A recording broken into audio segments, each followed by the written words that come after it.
Okay,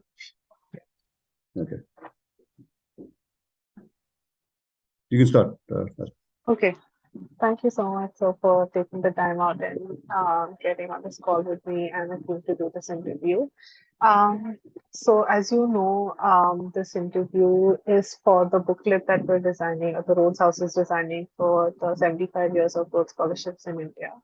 And we're just trying to sort of get scholars from across the years to um, uh, give their experience of the Rhodes House, of the Rhodes community, and we're trying to put that together and see how the experiences have changed over years and how the Rhodes House has, supported Indian students across the years.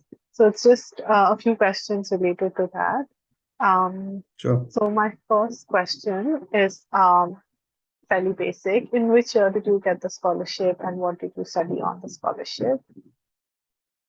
So I got the scholarship for the year 1995 from India, and I went on to do an LLM, Masters in Law, as well as a PhD in law as well.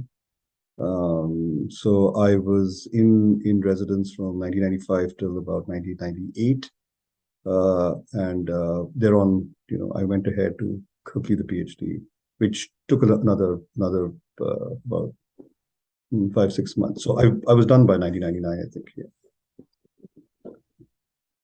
And which college were you in at Oxford?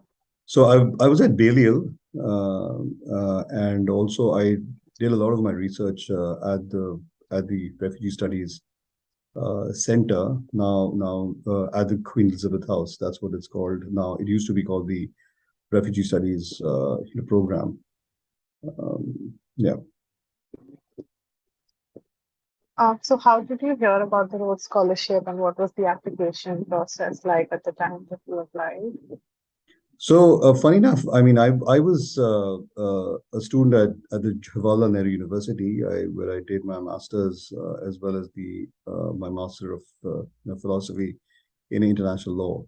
Now, I always wanted to study international law at the research level. We do research on, especially in the area of international refugee law in South Asia. Nobody had done any work like a seminal work on that area.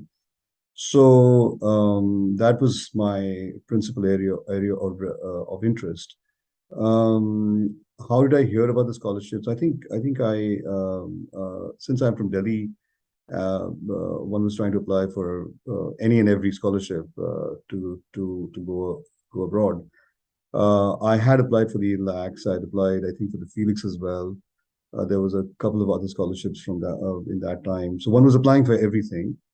Rhodes was a scholarship I was not applying to, because one thought that, the case is I'm not cut out for Rhodes. I mean, that is for the really bright guys. And I think, at that point, my fiance and now my wife, Nanaz, mentioned that, why don't you apply for it?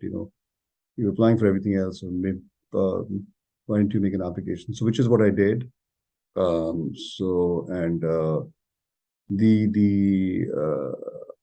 I'm told there were about 100 applicants, 100 individuals who were interviewed in Delhi and Bombay and Calcutta and Chennai at that time. This was sometime, I think, around September, and then at the end of the year, December, there was a final round in Bombay, now called Mumbai, where 15 of us were interviewed, and then 4 of us had got the scholarship. So it used to be 4 Rhodes scholarships back in 1995, sorry. And now it is 5 scholarships, which is great.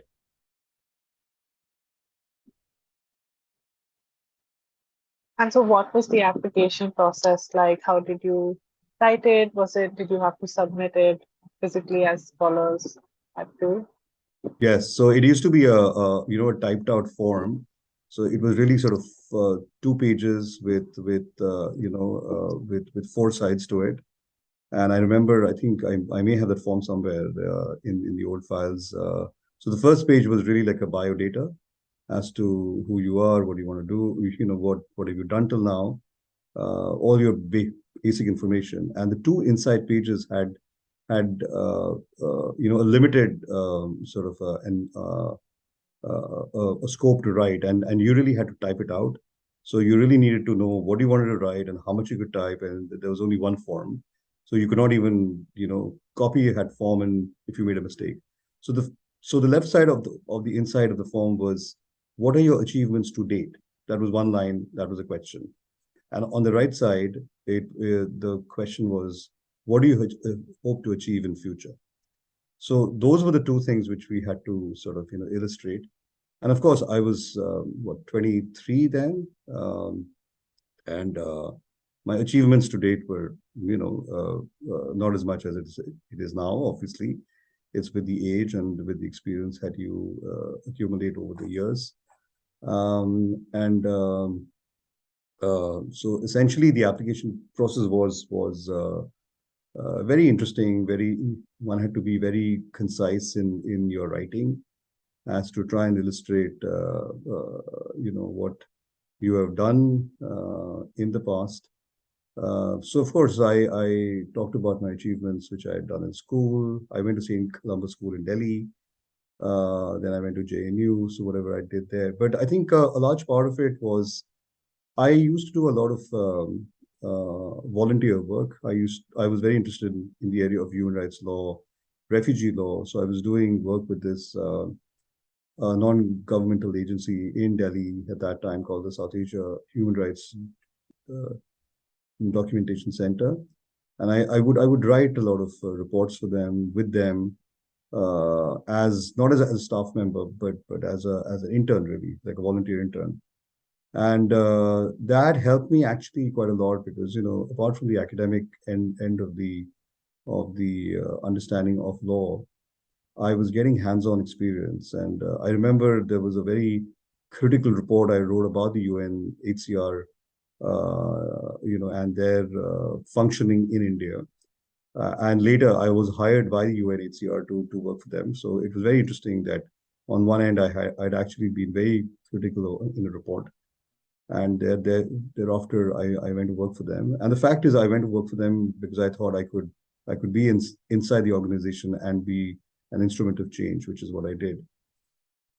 So the application process, of course, you needed to have your academic grades, which would be acceptable to Oxford, but a large part of it was, what else have you done in life till that age? You're 22, 23. So that is very important. I think the selection committee obviously wanted to see what kind of a well-rounded personality are you, and I think all of us who got the Rhodes scholarships have met the requirements of the selection committee. So yeah, it was pretty interesting. But I remember on the other side of the page when it said that, what do you intend to do in future?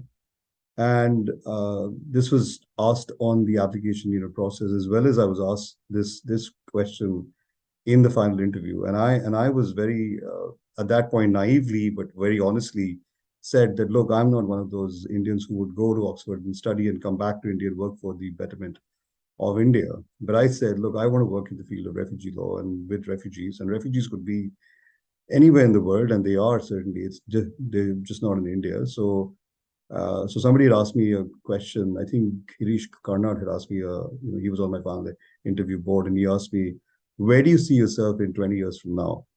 And I said, "You might see me running a refugee camp, in Mozambique, in Africa."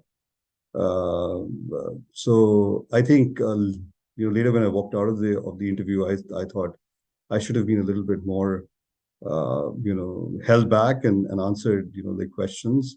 But I just spoke my mind, and I think because I spoke my mind, they thought I was Rhodes Scholarship material, and I got it, so which is great. Yeah.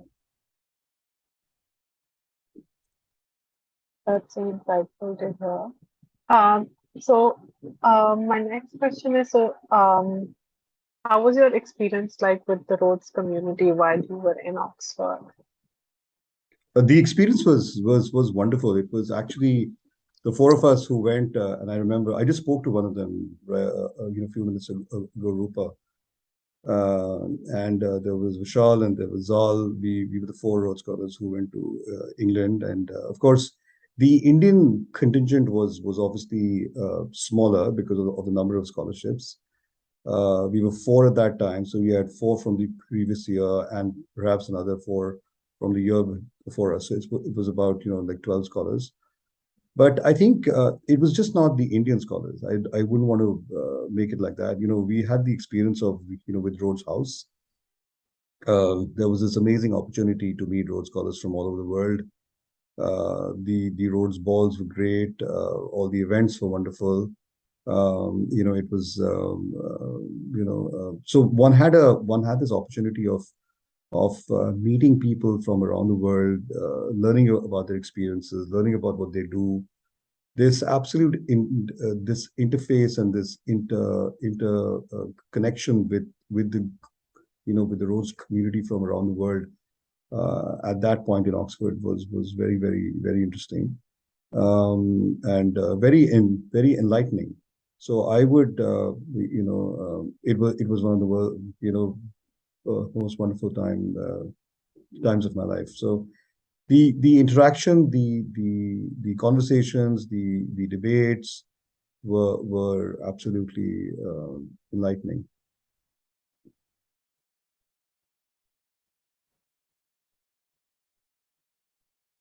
So what were some of the key events that you had to attend as a Rhodes Scholar, or that you had to participate in, that the Rhodes House organized?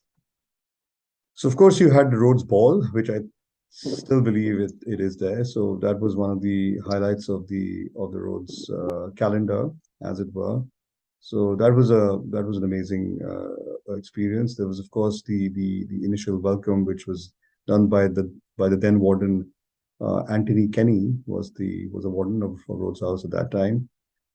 This was for all the new Rhodes scholars who had come in.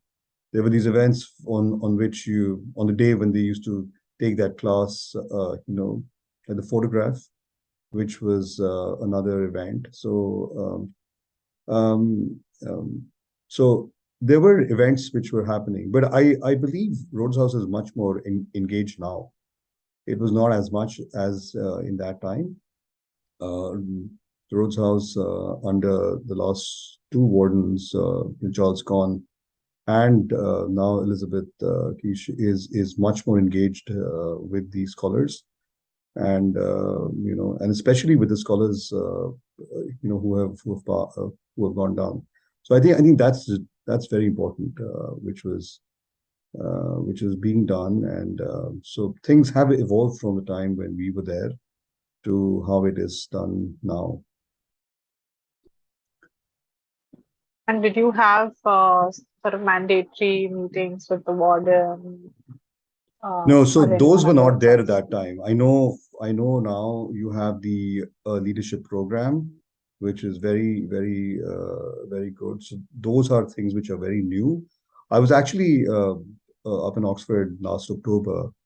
My daughter reads law in London, so I was there to sort of see her, and then my daughters have never gone to Oxford to see the Rhodes House, and of course Oxford. So I arranged a meeting, and the warden Elizabeth Kish was very welcoming, and she had a whole hour for us for the family, and she showed us around Rhodes House and all the construction which is happening all around, and she spent a lot of interesting time.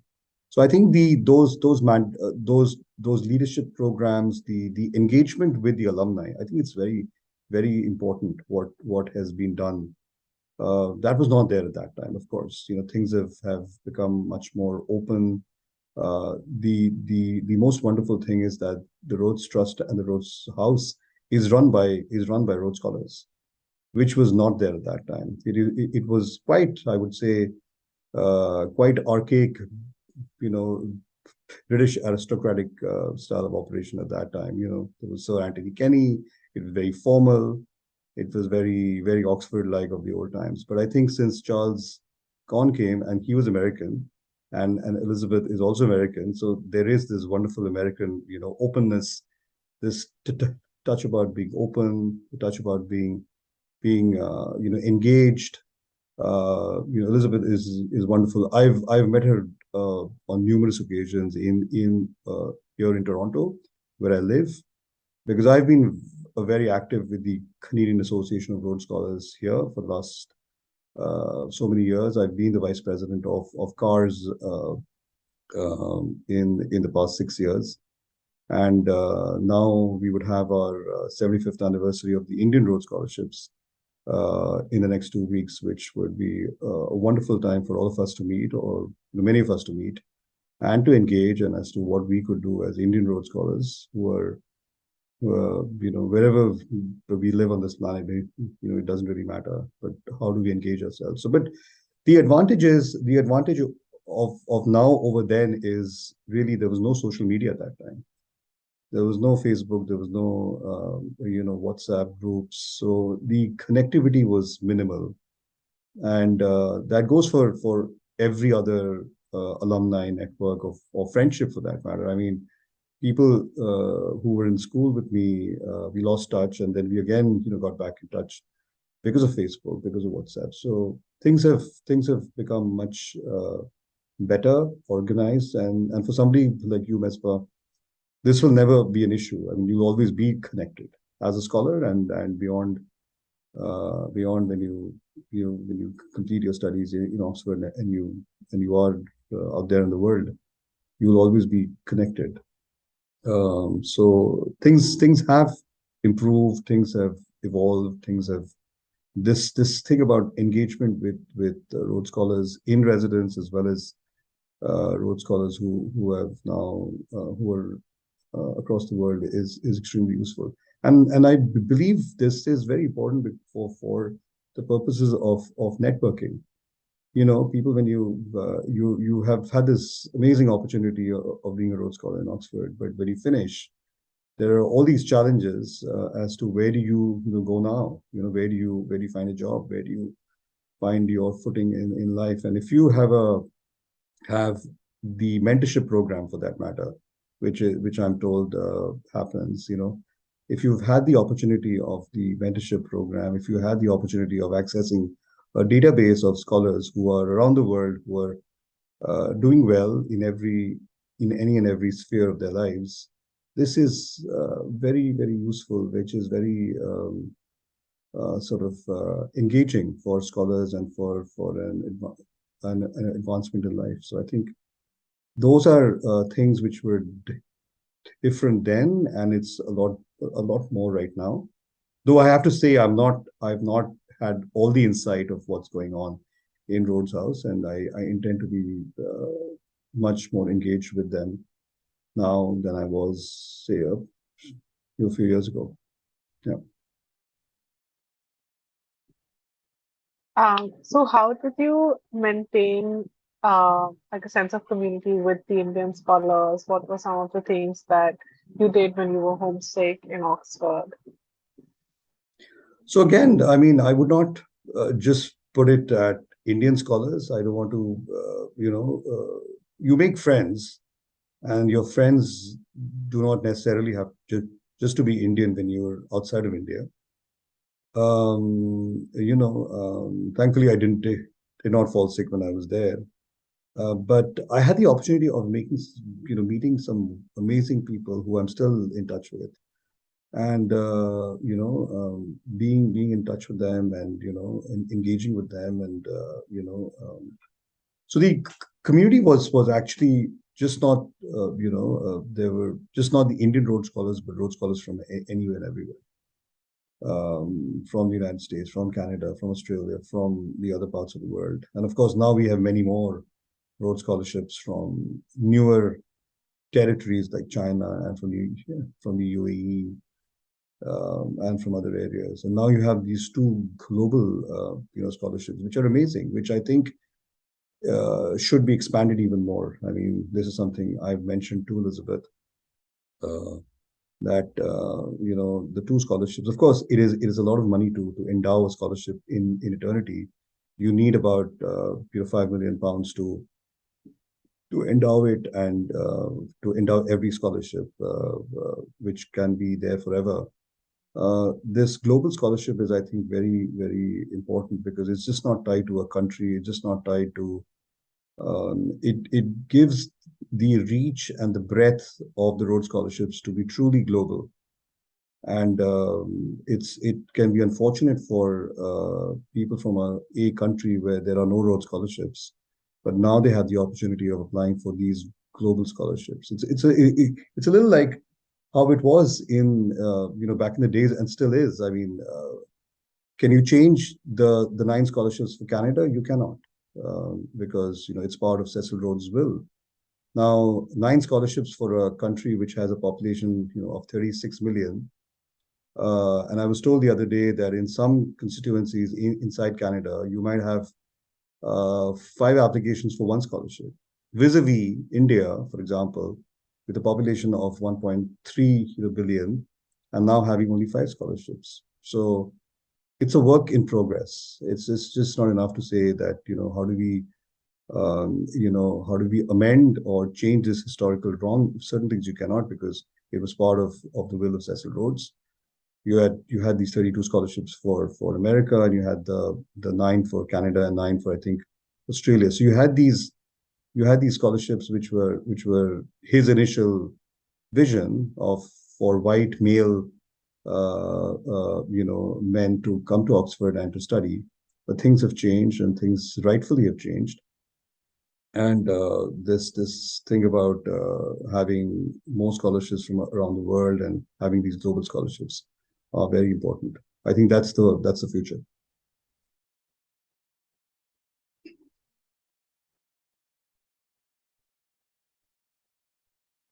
So how often did you travel back home? How did you sort of keep in touch with family when you were in Oxford?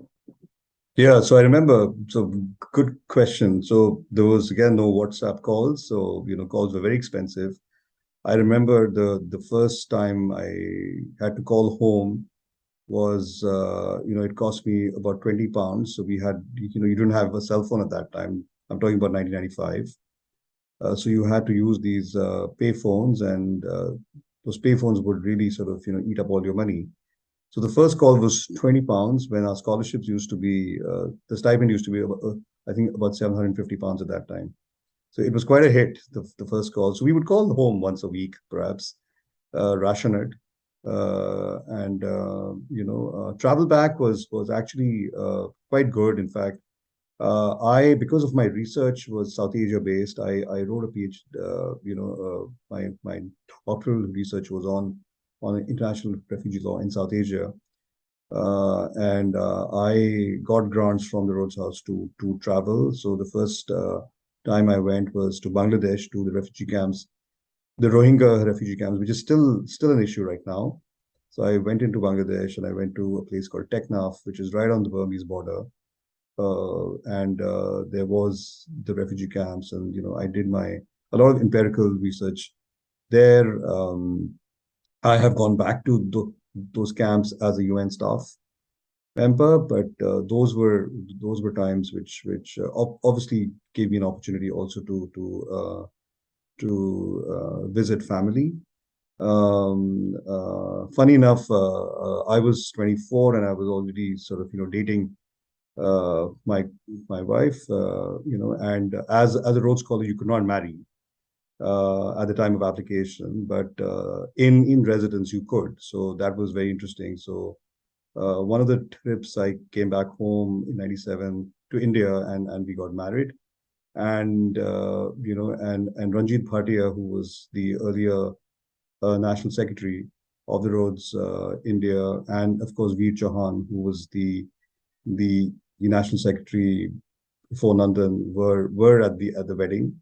We have I must be having a photograph in our wedding album with them together. So that's quite a seminal like photograph for me, that the people who interviewed me for the Rhodes scholarships were there at my wedding. So yes, we did keep in touch. We did connect, but it was not about coming back home all the time. I think it was this opportunity which you had to explore the world. to see what you want to do. So, this global vision instead of a purely local vision was I think was the opportunity. I mean, I always called the Rhodes scholarships as my lottery. People buy lottery tickets. I said I've already sort of won the lottery getting the Rhodes scholarship. So I think that was very important. And certainly it has changed my life and will change your life and has changed the life of everybody who had got the Rhodes Scholarship, just for who we are, and that it is the world's most prestigious scholarship. It's extremely widely recognized. The community across the world is very welcoming. I mean, I've met Rhodes Scholars from South Africa. In South Africa, I've met them in Kenya. I've met them, a German Rhodes Scholar here in Toronto who lives here. This community is extremely welcoming, as you will realize when you engage with them, when you engage with other Rhodes scholars. This alumni connect is something which is very endearing, which is very welcoming, which is very sort of accommodating, which is very absorbing, I would say. So it's a wonderful opportunity. Uh, it's it's uh, it is indeed a lottery of a lifetime. That's what I would call it. I agree with that, most definitely. I was wondering if you could actually share that photograph of from your wedding album. It would be really Surely, I interesting would I would send it to you. to. It was a printed photograph, so I can obviously I'll take a photograph and I'll send it to you. Surely, I'll do that. Yes, And it would be interesting if you upload it in the booklet if that's completely all right with you and your wife. sure, absolutely. These are all the questions that I had. I will put them together and send it to you once it's finalized. And obviously, for all that goes into the booklet will also be sent to you before it's actually finalized. Sure, But yeah, and if you have any more photos, that would be really helpful sure, to add in the booklet. absolutely. I do have some from the time in Oxford. Rhodes Ball. Yes, Yeah. There, I'll have to. I have it in the album somewhere. I would take them that out would for be you. really Surely, helpful. surely, absolutely. Perfect. Thank you so much, sir. Thank you so much for taking the time out once again. And this was a really wonderful interview. Um, yeah, it was really nice talking to you. Thank you so much, Nesper, and I hope to see you in 2 weeks' time Yes, at the 75th anniversary of the Indian Rhodes Scholarships. There's some very exciting stuff we are trying to do, and I would want most of us, all of us, to be engaged. The Indian community has not been as engaged as I could read, and I think from the messages and from people I've spoken to, I hmm think there's a big opportunity which we should organize ourselves better and do stuff which will be very which is exactly what we were mandated to do. That here is the opportunity that you got in life. Study hard, do well, and then give back to the world. Let's fight the for you know trying to fight the world's fights in our own small way. So yeah, I look forward to meeting you. yes, yes, Thank most, you. Thanks, most Mesbah. definitely. Bye I'm also bye. looking forward to it. Thank you so Yeah, much. thank you so much. Bye. Bye.